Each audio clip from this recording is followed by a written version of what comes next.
pang balita, binaha po ang ilang probinsya naman sa Mindanao bunsod ng nararanasan doong thunderstorm.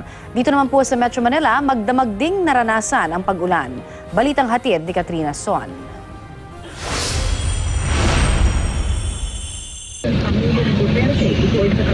Perwisyong baha ang nilusong ng ilang motorista. Matapos ang ilang oras lang na ulan sa iba't ibang bahagi ng Quezon City. Inulan din ng North Luzon Expressway sa bahagi ng Bukawi, Bulacan. Ang kalsada halos mag-zero visibility. Paliwanag ng Pag-asa, Intertropical Convergence Zone ang nagpaulan sa Luzon at Visayas. Habang thunderstorms naman ang nararanasan sa malaking bahagi ng Mindanao.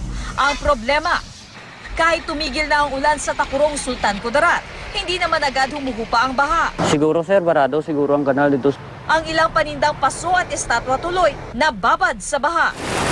Maaraw na rin pero hindi pa humuhupa ang abot binting baha sa ilang bayan ng Maguindanao. Ang ilang kalsada nagmistulan ng ilog. Sa bayan ng UP, ekta-ektaryang palayan ang nasira sa pagragasa ng baha. Umapaw ang ilang ilog at nasira ang ilang dike at dam.